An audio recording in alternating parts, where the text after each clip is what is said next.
Hello friend, myself Akhil Kumar Rajput. Welcome to my channel technical engineering study. आज की video हम लोग पढ़ने वाले हैं अप्लाइड मैथमेटिक्स सेकंड के 3 डायमेंशनल ज्योमेट्री के चैप्टर नंबर 4 में जो फॉर्मूले यूज होने वाले हैं उन फॉर्मूलों को देखेंगे और उन फॉर्मूलों से रिलेटेड चैप्टर 4 के क्वेश्चंस भी सॉल्व करेंगे। तो सबसे पहले हम लोग देख लेते हैं चैप्टर 4 में कौन कौन से फॉर्मूले यूज होंगे। तो चलिए देख लेते हैं फॉर्मूलों को। सबसे पहले तो फॉर्मूला नंबर फर्स्ट होता है एक बिंदु से होकर जाने वाले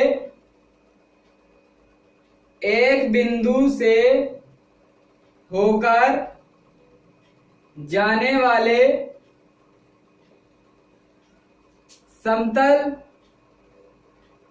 या फिर इसे तल भी कह सकते हैं, तो समतल का समीकरण। तो हमें क्या पता करना है, एक बिंदु से होकर जाने वाले तल का जब समीकरण निकालना होगा तो हम लोग फॉर्मूले का यूज करेंगे a x minus x1 plus b y minus y1 plus c z minus z1 is equal to 0। तो ये हो जाएगा एक बिंदु से होकर जाने वाले तल का समीकरण। इसी प्रकार हम लोग 3 बिंदु से होकर जाने वाले तल का समीकरण भी निकाल सकते हैं, लेकिन उसका कोई फॉर्मूला नहीं, उसकी सीधे एक प्रोसेस है। तो 3 बिंदु से होकर जाने वाले तल का समीकरण हम लोग सीधे क्वेश्चन में सॉल्व करेंगे कि किस प्रकार हम लोग 3 बिंदु से होकर जाने वाले तल का समीकरण फाइंड करेंगे। तो एक बिंदु से होकर जाने वाले तल का समीकरण आपको मैंने बता दिया है। 3 बिंदु से होकर जाने वाले तल का समीकरण सीधे हम लोग क्वेश्चन में सॉल्व करेंगे। फिर इसके बाद हम लोग सेकेंड फॉर्मूला देख लेते हैं। दूसरा फॉर्मूला आता है अभिलंब रूप में तल का समीकरण। क्या होगा, यदि हमें क्वेश्चन में कोई तल का समीकरण दे दिया और उसे कह रहे हैं कि अभिलंब रूप में तल का समीकरण ज्ञात कीजिए, तो हो जाएगा अभिलंब रूप में तल का समीकरण। तो अभिलंब रूप में तल का समीकरण हो जाएगा आपका x cos alpha plus y cos beta plus z cos gamma is equal to p। तो हो जाएगा आपका अभिलंब रूप में तल का समीकरण। और यदि दिक् को जाए दी हो, यदि दिक् को जाए L M N हो तो अभिलंब रूप में तल का समीकरण हो जाएगा L x plus M y plus N z is equal to p। ये हो जाएगा आपका अभिलंब रूप में तल का समीकरण। जब दिक् को जाए दी होंगी तो Lx plus My plus Nz is equal to p हो जाएगा। और यदि कोण दिए होंगे तो हो जाएगा x cos alpha plus y cos beta plus z cos gamma is equal to p,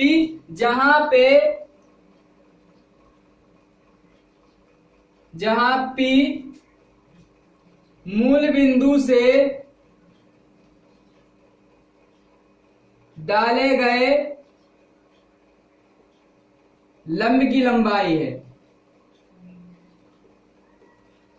जहां पे p क्या है, मूल बिंदु से डाले गए लंब की लंबाई है। इसके बाद हम लोग तीसरा फॉर्मूला देते हैं अंतःखंड के रूप में तल का समीकरण। तो अंतःखंड रूपी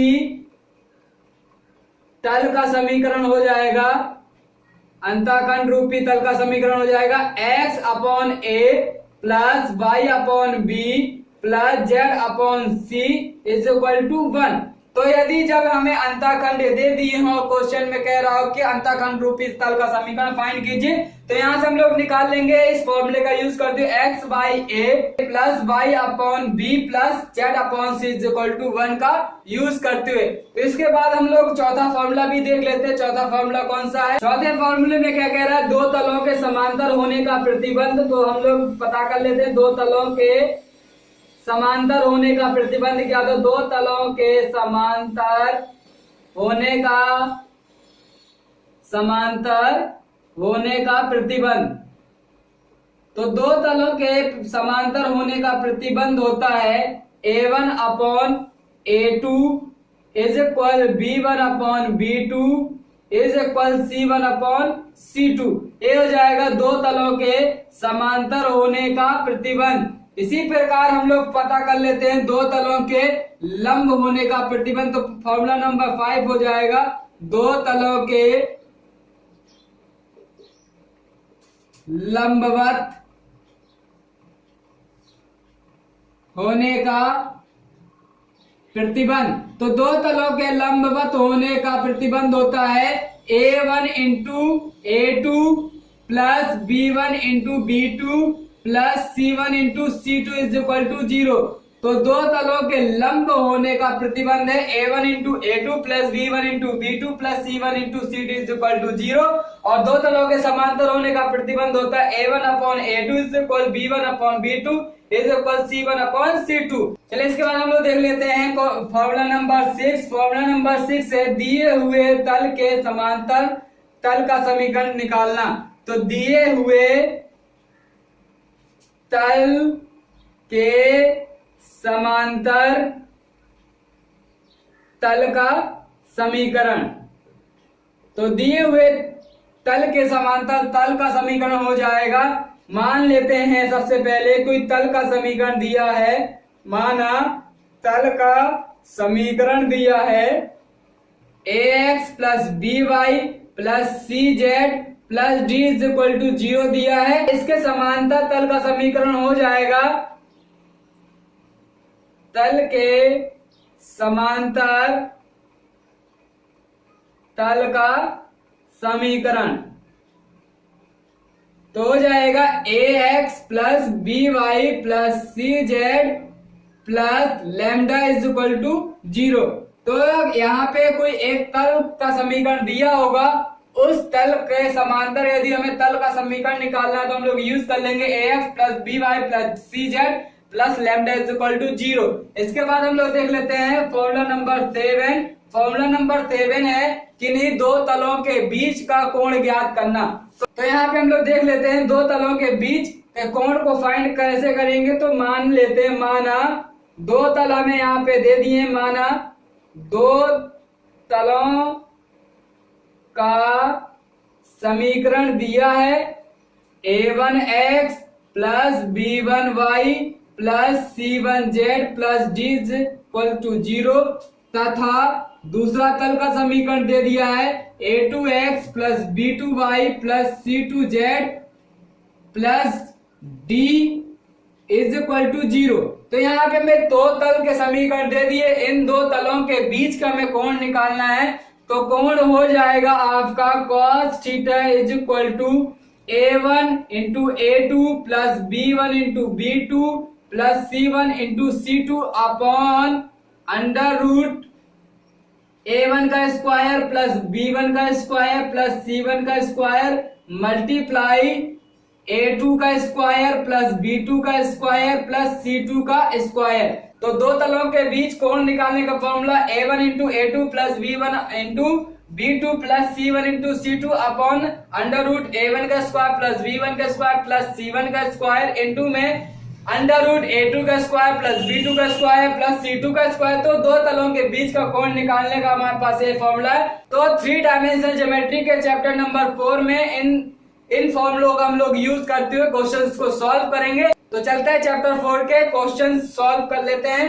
तो चलिए सॉल्व कर लेते हैं चैप्टर 4 का फर्स्ट क्वेश्चन। चैप्टर 4 का फर्स्ट क्वेश्चन दिया है बिंदुओं 4, 5, 1, 3, 9, 4 तथा -4, 4, 4 से होकर जाने वाले तल का समीकरण ज्ञात कीजिए। यानी कि 3 बिंदु से होकर जाने वाले तल का समीकरण हमें फाइंड करना है। जैसा कि आपको फॉर्मूलों में हमने बताया था कि 3 बिंदु से होकर जाने वाले तल के समीकरण का कोई फॉर्मूला नहीं, इसको हम डायरेक्ट क्वेश्चन को सॉल्व करके ही बताएंगे कि 3 बिंदु से होकर जाने वाले तल का समीकरण कैसे फाइंड करेंगे।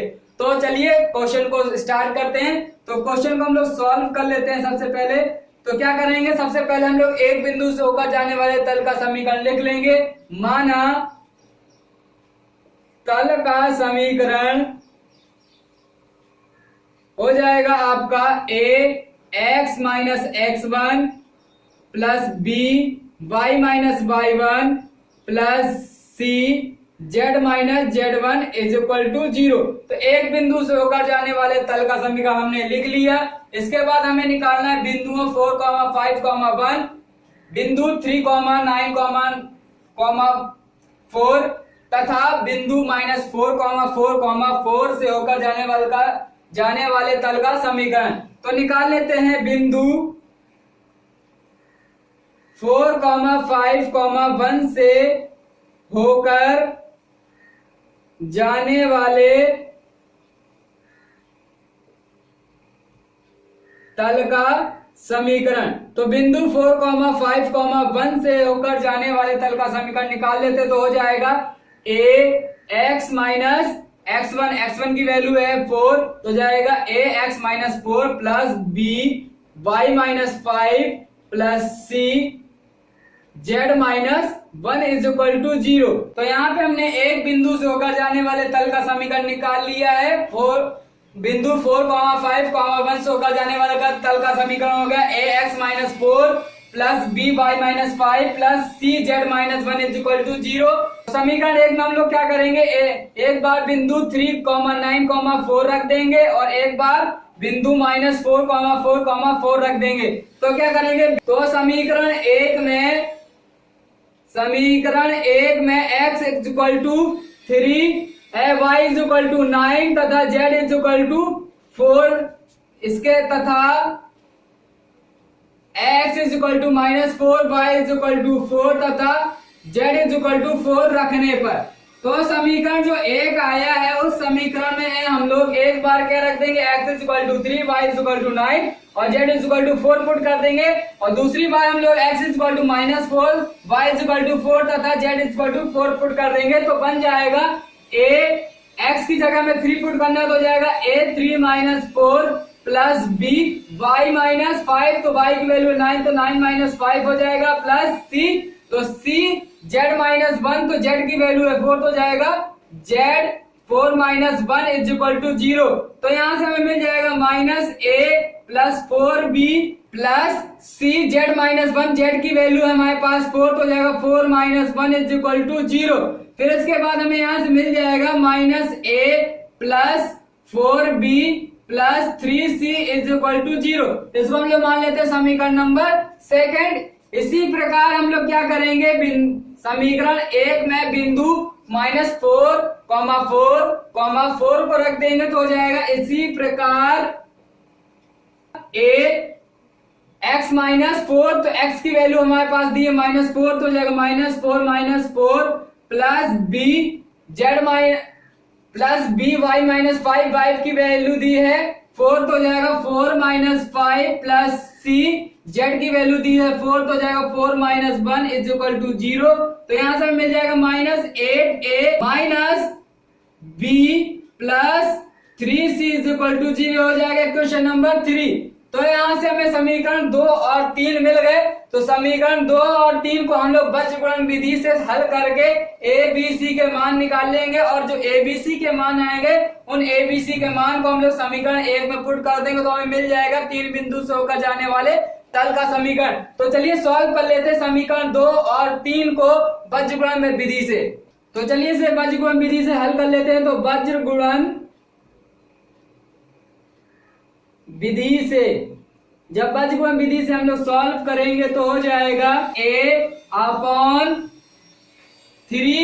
× 4 12 माइनस और -1 × 3 तो हो जाएगा माइनस प्लस 3 और इज इक्वल टू -b/3 × -1 तो हो जाएगा -3 माइनस और फिर इसके बाद हो जाएगा 3 × -8 तो हो जाएगा -24 माइनस हो जाएगा प्लस तो हो जाएगा 24 इज इक्वल टू हो जाएगा c तो c अपॉन हो जाएगा आपका -1 × -1 तो हो जाएगा प्लस का 1 माइनस 4 × -8 तो हो जाएगा -32 तो हो जाएगा यहाँ से प्लस का 32। तो हमें यहाँ से वैल्यू मिल जाएगी a/15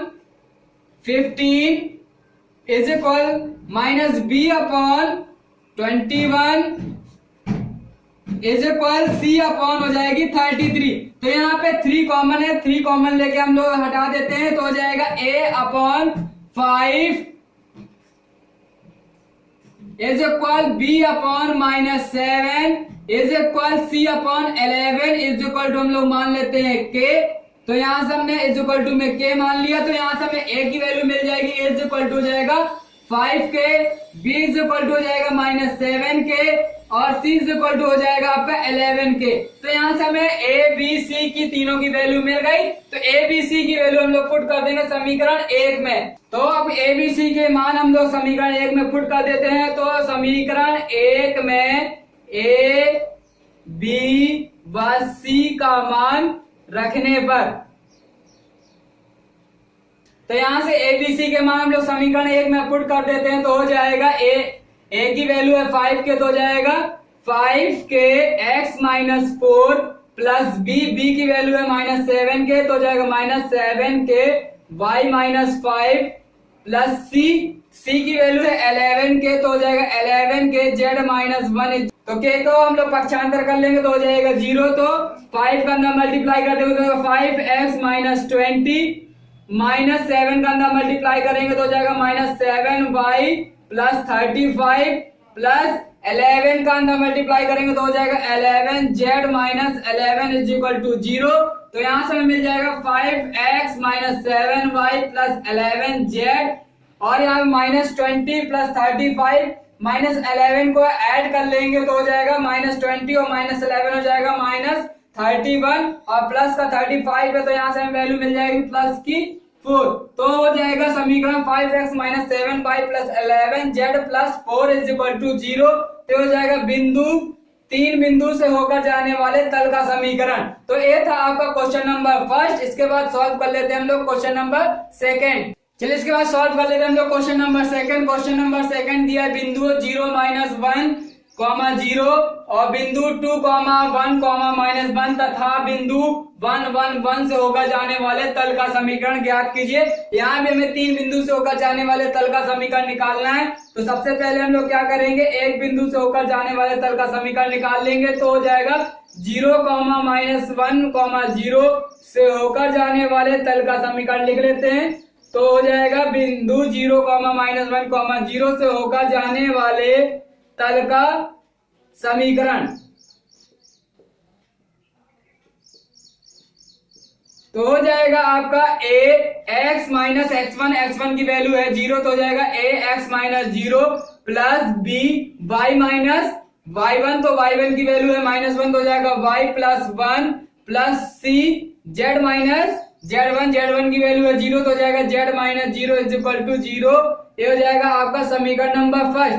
फिर समीकरण 1 में हम लोग क्या करेंगे, जो बाकी के 2 बिंदु हैं उनको संतुष्ट करा देंगे। तो हो जाएगा समीकरण 1 में x is equal to 2 y is equal to 1 तथा z इज इक्वल टू -1 तथा x is equal to 1 y is equal to 1 z is equal to 1 रखने पर।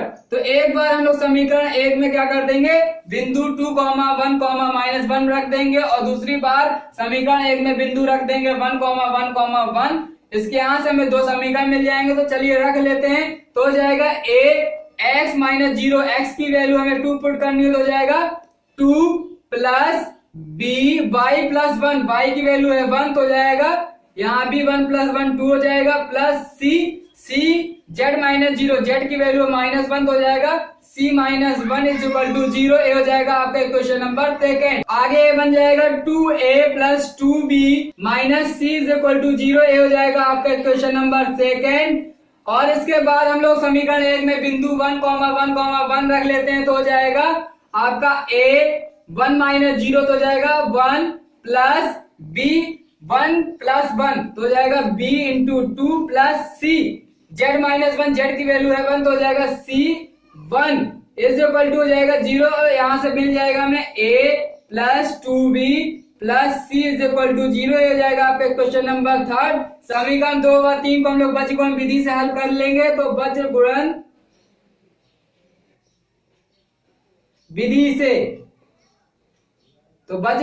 से हम लोग यहाँ से दोनों समीकरण को हल कर लेंगे। तो हो जाएगा a/2 × 1 तो हो जाएगा 2 -1 और इंटू में 2 तो हो जाएगा माइनस प्लस तो हो जाएगा +2 इज इक्वल -b/2 का मल्टीप्लाई होगा 1 से तो हो जाएगा 2 फिर माइनस और -1 का मल्टीप्लाई होगा 1 से तो हो जाएगा -1 और पहले से ऑलरेडी माइनस है तो हो जाएगा 2 + 1 इज इक्वल C अपॉन 2 × 2 हो जाएगा 4 और यहाँ 1 × 2 हो जाएगा 2 तो हो जाएगा 4 - 2 तो यहां से हमें वैल्यू मिल जाएगी A upon 4 is equal B upon -3 is equal C upon 2 is equal to मान लेते हैं हम लोग K।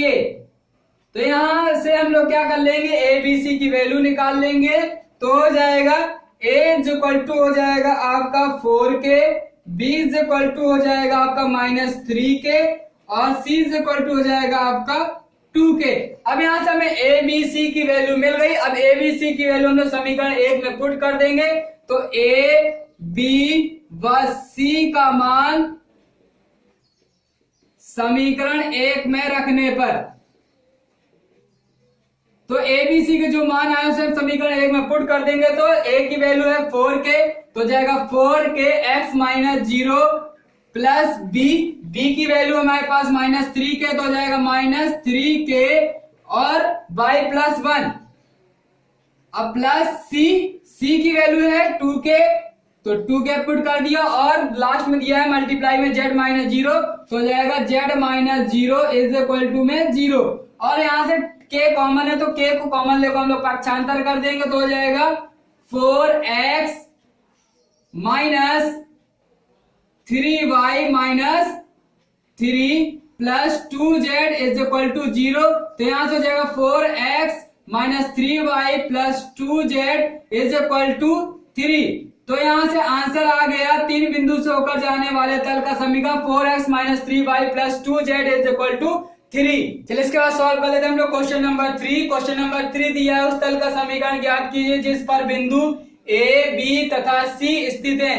तो यहाँ भी हमें 3 बिंदु से होकर जाने वाले तल का समीकरण फाइंड करना है तो चलिए स्टार्ट करते हैं। 3 बिंदु से होकर जाने वाले तल का समीकरण निकाल लेते हैं। सबसे पहले क्या करेंगे, एक बिंदु से होकर जाने वाले तल का समीकरण हम लोग फाइंड करेंगे तो बिंदु 1, 0, 1 से होकर जाने वाले तल का समीकरण निकाल लेते हैं। तो बिंदु 1, 0, 1 से होकर जाने वाले तल का समीकरण तो यहां से एक बिंदु से होकर जाने वाले तल का समीकरण हो जाएगा ax - 1 plus b y - 0 plus c z - 1 is equal to 0 हो जाएगा आपका इक्वेशन नंबर फर्स्ट। फिर समीकरण 1 में हम लोग बिंदु B के निर्देशांक और बिंदु C के निर्देशांक पुट कर देंगे तो यहां से हो जाएगा समीकरण 1 में x is equal to 3, y is equal to 1, z is equal to 2 तथा x is equal to 1, y is equal to -1, z is equal to 2 रखने पर तो समीकरण जो 1 हमें है उसमें हम लोग एक बार x is equal to 3, y is equal to 1 और z is equal to 2 put कर देंगे तथा दूसरी बार x is equal to 1, y is equal to -1 और z is equal to 2 put कर देंगे। तो यहां से हमें दो समीकरण मिल जाएंगे तो हो जाएगा a x की वैल्यू में पुट करनी हो जाएगा 3 - 1 तो हो जाएगा 3 - 1 प्लस b y - 0 y की वैल्यू है 1 तो हो जाएगा 1 - 0 प्लस c z - 1 तो z की वैल्यू है 2 तो हो जाएगा 2 - 1 इज इक्वल टू में 0। तो यहां से हमें मिल जाएगा 2a plus b plus c is equal to 0 हो जाएगा इक्वेशन नंबर सेकेंड। इसी प्रकार हम लोग बिंदु C भी समीकरण 1 में पुट कर देंगे तो हो जाएगा a x - 1 x की वैल्यू है 1 तो हो जाएगा 1 - 1 प्लस b y - 0 तो y की वैल्यू है -1 तो हो जाएगा -1 - 0 प्लस c z - 1 z की वैल्यू है 2 तो हो जाएगा 2 - 1 इज इक्वल टू 0। तो यहां से मिल जाएगा 0a प्लस b इंटू -1 तो हो जाएगा -b plus c is equal to 0 ए हो जाएगा समीकरण नंबर 3। अब समीकरण 2 और 3 को हम लोग बज्रगुणन विधि से हल कर लेंगे और क्वेश्चन को सॉल्व कर लेंगे। तो यहां से बज्रगुणन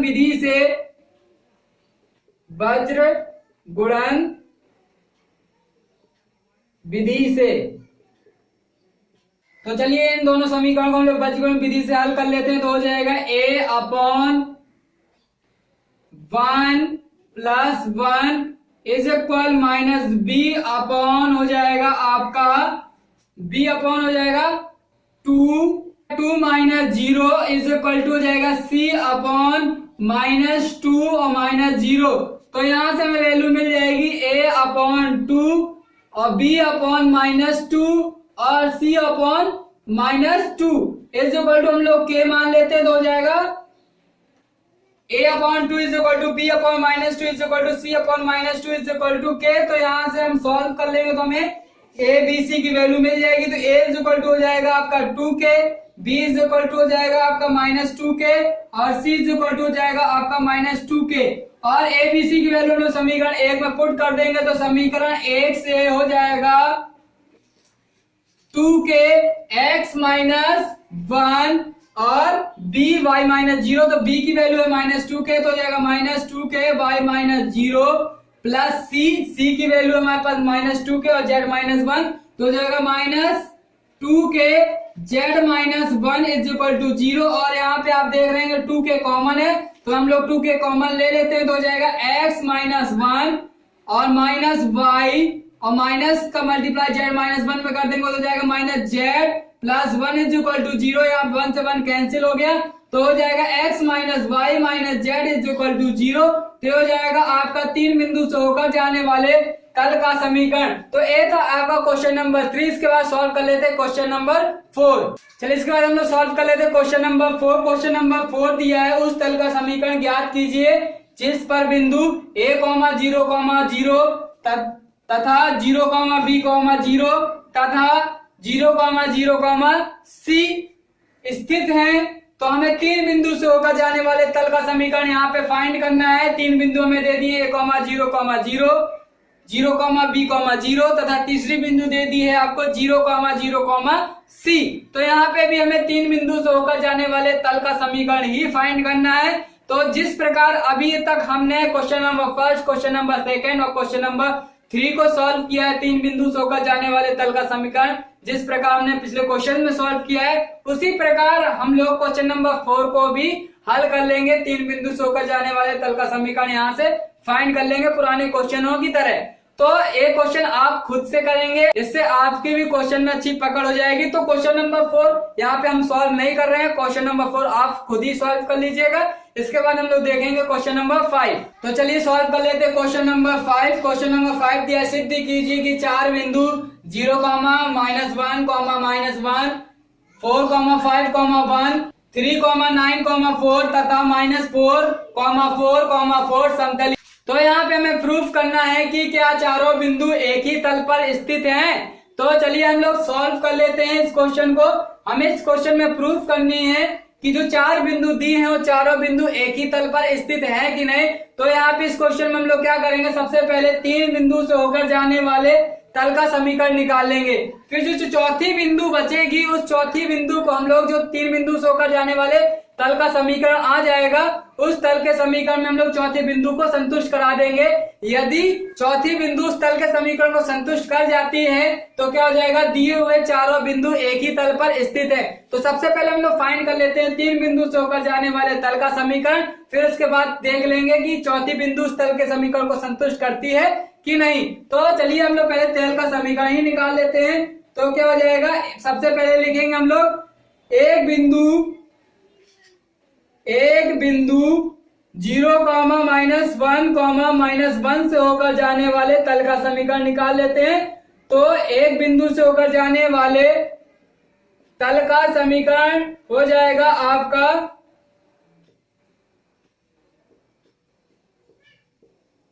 x - x1 की वैल्यू है 0, तो हो जाएगा x - 0 plus b y - y1 की वैल्यू है यहाँ पे -1, तो हो जाएगा y + 1 plus c z - z1, तो z1 की वैल्यू दी है -1, तो हो जाएगा z + 1 इज इक्वल टू 0। ये हो जाएगा आपका समीकरण नंबर 1।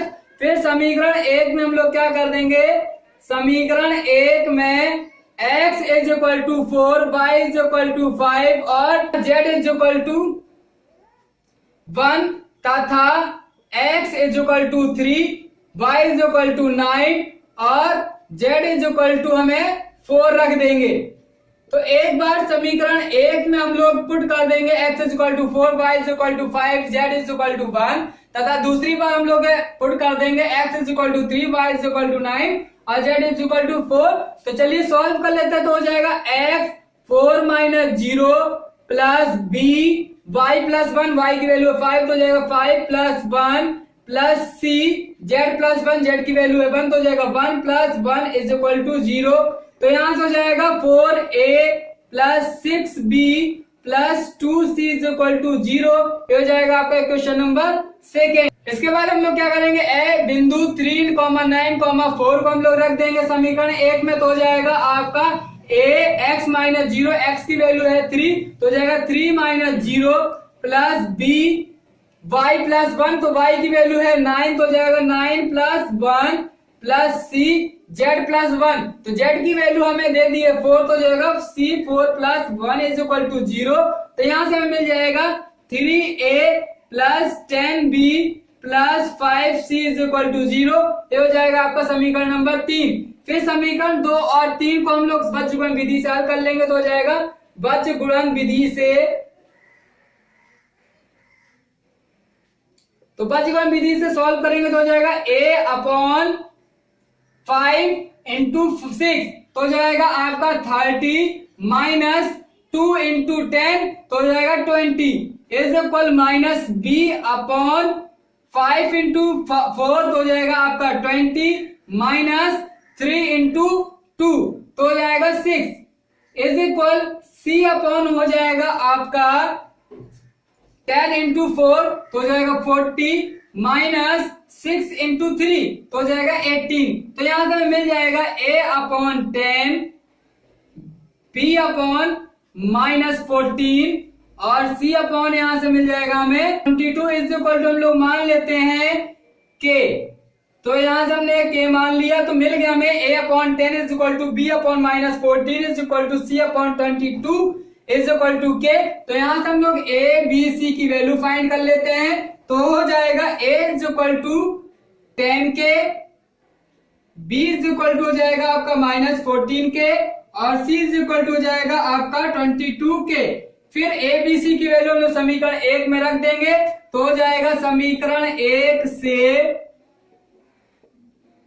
तो समीकरण एक में हम लोग वैल्यू पुट कर देते हैं। तो a की वैल्यू 10k तो हो जाएगा 10k x minus 0 plus b की वैल्यू हमें दी माइनस 14k तो हो जाएगा minus 14k y plus 1 plus c की वैल्यू हमारे पास आई 22k तो हो जाएगा 22k और z plus 1 is equal to 0। तो यहां से हम लोग 2k को कॉमन लेके पक्षांतर कर देंगे तो हो जाएगा 5 multiply x minus 0 minus 7 y plus 1 plus 11 z plus 1 is equal to 0। फिर इसके बाद हम लोग मल्टीप्लाई कर देंगे तो हो जाएगा 5x minus 7y minus 7 plus 11z plus 11 is equal to 0। तो यहां से हम लोग इसे सॉल्व कर लेंगे तो हो जाएगा 5x minus 7y plus 11z plus 4 is equal to 0। तो ये हो जाएगा आपका 3 बिंदु से होकर जाने वाले तल का समीकरण। तो यहाँ पे हमें क्या करना था, तल का समीकरण भी निकालना था। तो हो जाएगा आपका 3 बिंदु से होकर जाने वाले तल का समीकरण। तो एक आंसर आपका आ गया। फिर इस पर क्वेश्चन में हमें कह रहा था कि चारों बिंदु समतलीय हैं कि नहीं। तो अब समतलीय होने के लिए हम लोग क्या करेंगे, जो तो तल का समीकरण आया है इस तल के समीकरण में हम लोग क्या कर देंगे, जो चौथी बिंदु बची है -4, 4, 4 को पुट कर देंगे। यदि बिंदु -4, 4, 4 के समीकरण को संतुष्ट कर जाती है तो क्या हो जाएंगे, चारों बिंदु समतलीय हो जाएंगे। तो चलिए देख लेते हैं कि चारों बिंदु समतलीय है कि नहीं। तो यहाँ पे जो चौथी बिंदु है उस चौथी बिंदु को हम लोग क्या करेंगे, जो समीकरण आया है 3 बिंदु से होकर जाने वाले तल का जो समीकरण आया है उस तल के समीकरण हम लोग संतुष्ट करा देंगे। तो आगे हो जाएगा आपका बिंदु -4, 4, 4 को 3 बिंदु से होकर जाने वाले 3 बिंदु से होकर जाने वाले तल के समीकरण में संतुष्ट कराने पर। तो जो 3 बिंदु से होकर जाने वाले तल का समीकरण आया 5x - 7y + 11z + 4 = 0। यदि इस तल के समीकरण में बिंदु -4, 4, 4 संतुष्ट कर जाते तो चारों बिंदु हो जाएंगी आपकी समतली। तो चलिए वैल्यू रख देते हैं, x की जगह -4, y की जगह 4 और z की जगह 4 रख देंगे। यदि संतुष्ट कर जाते तो ठीक है। तो चलिए पुट करते हैं। तो 5x तो हो जाएगा 5 × -4 -7y तो हो जाएगा -7 × y, y की वैल्यू है 4 और प्लस का है आपके पास 11z तो 11 × z की वैल्यू हो जाएगी 4 और प्लस में दिया है 4 = 0। तो यहां से सॉल्व कर लेते हैं। 5 × -4 हो जाएगा -20 और -7 × 4 हो जाएगा -28 और प्लस 11 × 4 तो हो जाएगा 44 प्लस का और प्लस का 4। तो यहां से = 0 तो -20 और -28 हो जाएगा -48 और प्लस का 44 और प्लस का 4 हो जाएगा प्लस का 44 प्लस का 48 और = 0। तो यहाँ पे 48 से 48 कैंसिल हो गया यानी कि 0 = 0। यानी कि यहाँ से मतलब क्या हुआ, जो चौथी बिंदु थी -4, 4, 4 वो चौथी बिंदु 3 बिंदु से होकर जाने वाले तल के समीकरण को संतुष्ट कर गई है। तो क्या हो जाएगा, अतः दिए गए चारों बिंदु समतली हैं।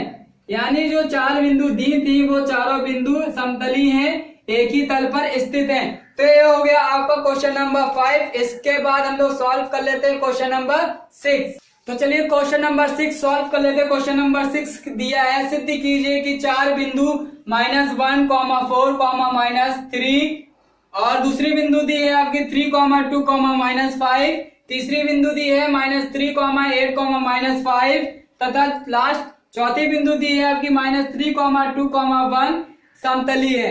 तो इस क्वेश्चन में भी हमें क्या करना है, 4 बिंदु दे दी हैं और सिद्ध करना है कि वो चारों बिंदु एक ही तल पर स्थित है कि नहीं। तो यहाँ भी हम लोग क्या करेंगे, सबसे पहले 3 बिंदु से होकर जाने वाले तल का समीकरण फाइंड कर लेंगे। फिर जो चौथी बिंदु है उस चौथी बिंदु को हम लोग समीकरण जो आया आपका 3 बिंदु से होकर जाने वाले तल का जो समीकरण हमने निकाला है उस तल के समीकरण में यदि चौथी बिंदु संतुष्ट कर जाती है तो सिद्ध हो जाता है कि चारों बिंदु एक ही तल पर स्थित हैं। तो चलिए सबसे पहले हम लोग फाइंड कर लेते हैं 3 बिंदु से होकर जाने वाले तल का समीकरण। तो हो जाएगा आपका सॉल्यूशन। तो सबसे पहले हम लोग निकाल लेते हैं बिंदु -1, 4, 3 से होकर जाने वाले तल का समीकरण, से होकर जाने वाले तल का समीकरण। तो एक बिंदु से होकर जाने वाले तल का समीकरण हो जाएगा ax - x1 तो हो जाएगा x + 1 plus by - y1, y1 की वैल्यू है 4 तो हो जाएगा y - 4 प्लस cz - z1 तो z1 की वैल्यू है -3 तो हो जाएगा cz + 3 = 0। ये हो जाएगा आपका समीकरण नंबर 1। फिर हम लोग क्या करेंगे, समीकरण 1 में जो 2 बिंदु और दिए हैं उन बिंदुओं के मान हम लोग संतुष्ट कर देंगे। तो यहाँ पे हो जाएगा समीकरण 1 में x = 3, y = 2 और z = -5 तथा x = -3, y = 8 और z = -5 रखने पर। तो समीकरण जो 1 आया उसमें हम लोग क्या कर देंगे, एक बार x = 3, y = 2 और z = -1 तथा दूसरी बार क्या कर देंगे x - 3, y = 8, z = -1 पुट कर देंगे। तो यहाँ से हमें 2 समीकरण मिल जाएंगे। तो चलिए वैल्यू पुट कर देते हैं। तो हो जाएगा ax + 1 तो x वैल्यू है 3 तो हो जाएगा 3 + 1 प्लस b y - 4 y की वैल्यू है 2 तो हो जाएगा 2 - 4 प्लस c और z + 3 तो z की वैल्यू दी है हमें -5 तो -5 + 3 = हो जाएगा 0। तो यहां से हमें मिल जाएगा 4a - 2b और -2c इज इक्वल टू 0, ये हो जाएगा आपका समीकरण नंबर सेकेंड। इसी प्रकार हम लोग बिंदु x is equal to -3, y is equal to 8 और z इज इक्वल टू -5 भी पुट कर लेंगे तो हो जाएगा ax प्लस 1, x की वैल्यू हमें दी है -1 तो हो जाएगा -3 plus 1 plus b y -4, y की वैल्यू दी है 8 तो हो जाएगा 8 -4 प्लस c, तो c plus c, z plus 3 दिया तो z की वैल्यू दी है -5 तो हो जाएगा -5 प्लस 3 इज इक्वल टू 0। तो यहाँ पे इसको हम लोग सॉल्व कर लेंगे तो हो जाएगा -2a प्लस 8 -4 हो जाएगा 4b -2c is equal to 0, ये हो जाएगा आपका समीकरण नंबर 3।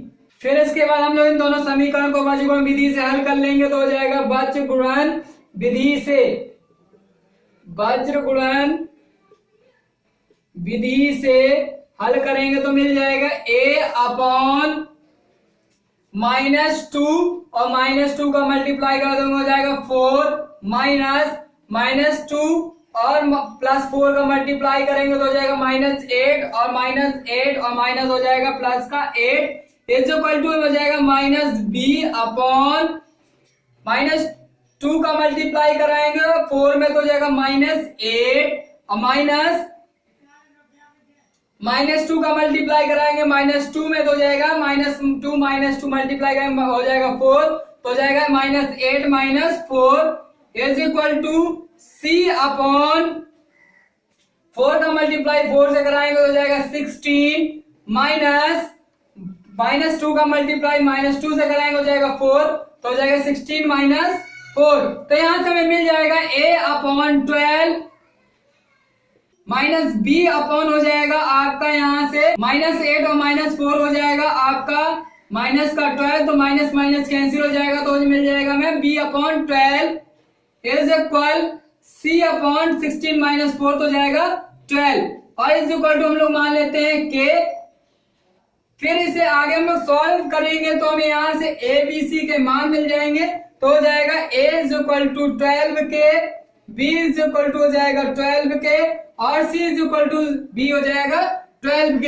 तो a b c के मान हम लोग कहां पे पुट कर देंगे समीकरण नंबर 1 में, तो समीकरण 1 से हो जाएगा समीकरण 1 से तो a की वैल्यू हम लोग पुट कर देते हैं 12k x plus 1 plus b की वैल्यू भी 12k तो हो जाएगा 12k y -4 प्लस c की वैल्यू भी 12k तो पुट कर देते हैं 12k ब्रैकेट में z plus 3 is equal to 0 और 12k आप देख रहे होंगे कॉमन है तो 12k को कॉमन लेके हम लोग पक्षांतर कर देंगे तो मिल जाएगा x plus 1 plus y -4 plus z plus 3 is equal to 0।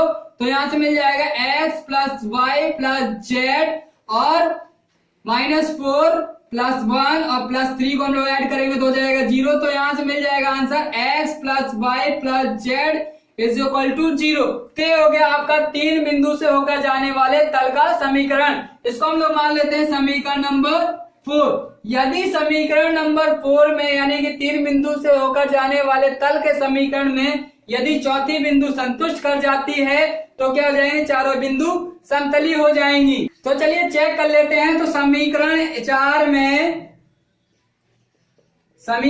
4 में बिंदु -3, 2, 1 को संतुष्ट कराने पर तो यदि संतुष्ट कर जाएंगे तो चारों बिंदु क्या हो जाएंगे, समतली। तो चलिए बिंदु -3, -3, 2, 1 को हम लोग समीकरण 1 में संतुष्ट करा देते हैं तो हो जाएगा -3 प्लस y की वैल्यू है 2 तो हो जाएगा -3 प्लस 2 प्लस z की वैल्यू है 1 तो हो जाएगा प्लस 1 इज इक्वल टू 0। तो यहाँ पे -3 प्लस 2 प्लस 1 तो यहाँ से हो जाएगा 0 इज इक्वल टू 0। यानी कि क्या हो गया, यहाँ पे जो चौथी बिंदु है बिंदु -3, 2, 1 3 बिंदु से होकर जाने वाले तल के समीकरण को संतुष्ट कर गई है। तो क्या हो जाएगा, अतः दी गई चारों बिंदु समतली हैं। तो जो चारों बिंदु दी थी हमें क्वेश्चन में, वो चारों बिंदु एक ही तल पर स्थित हैं, तो चारों बिंदु समतली हो जाएंगी। तो ये था आपका क्वेश्चन नंबर 6। चलिए इसके बाद सॉल्व कर लेते हैं क्वेश्चन नंबर 7। तो चलिए सॉल्व कर लेते हैं क्वेश्चन नंबर 7। क्वेश्चन नंबर 7 दिया है, तल के समीकरण 2x - 3y - 6z = 14 को अभिलंब रूपी समीकरण में रूपांतरित कर मूल बिंदु से तल पर डाले गए लंब की लंबाई ज्ञात कीजिए तथा अभिलंब की दिक्कोज्जाएं भी ज्ञात कीजिए। तो इस क्वेश्चन में हमें क्या करना है, मूल बिंदु से डाले गए लंब की लंबाई यानी कि P फाइंड करना है और दिक्कोज्जाएं फाइंड करनी है यानी कि L, M और N की वैल्यू हमें फाइंड करनी है। तो हमें मूल बिंदु से डाले गए लंब की लंबाई निकालनी है P और दिक्कोज्जाएं निकालनी है L, M, N। तो अभिलंब रूपी तल का समीकरण होता है, जब दिक्कोज्जाएं दी हो तो तल का समीकरण होता है Lx + My + Nz = P। तो सबसे पहले हम लोग अभिलंब रूपी तल के समीकरण में इस तल के समीकरण को परिवर्तित कर लेते हैं, तो हो जाएगा आपका सॉल्यूशन।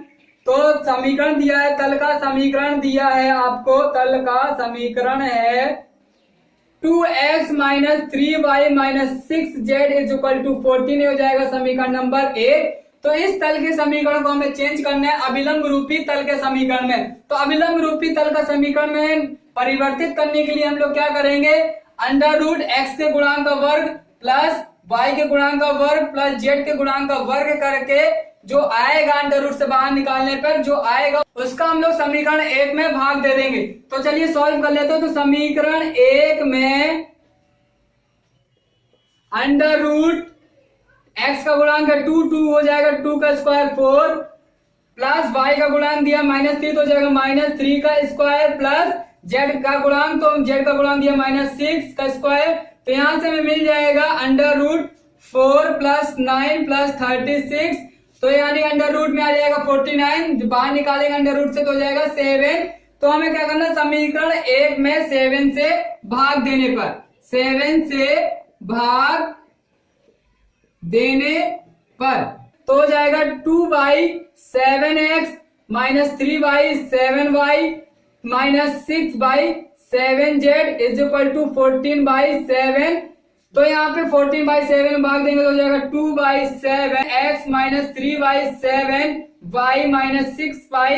6/7z = 2।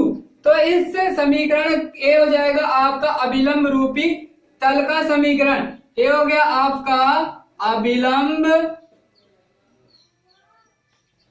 रूपी समीकरण। तो अभिलंब रूपी समीकरण आपका आ गया, एक आंसर आ गया। उसके बाद हमें क्या करना था, तल पर डाले गए लंब की लंबाई यानी कि P निकालनी है और अभिलंब की दिक्कोज्जाएं भी ज्ञात करनी है।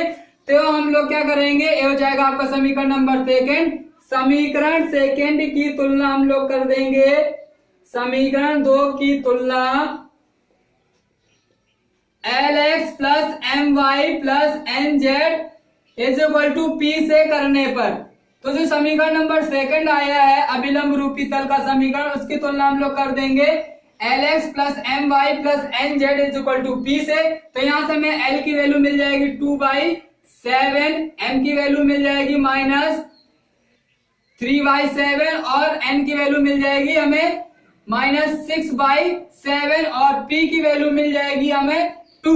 तो P की वैल्यू हो जाएगी आपकी तल पर डाले गए लंब की लंबाई और दिक्कोज्जाएं हो जाएंगी 2/7 -3/7 और -6/7। तो ये था आपका क्वेश्चन नंबर 7। इसके बाद हम लोग सॉल्व कर लेते हैं क्वेश्चन नंबर 8।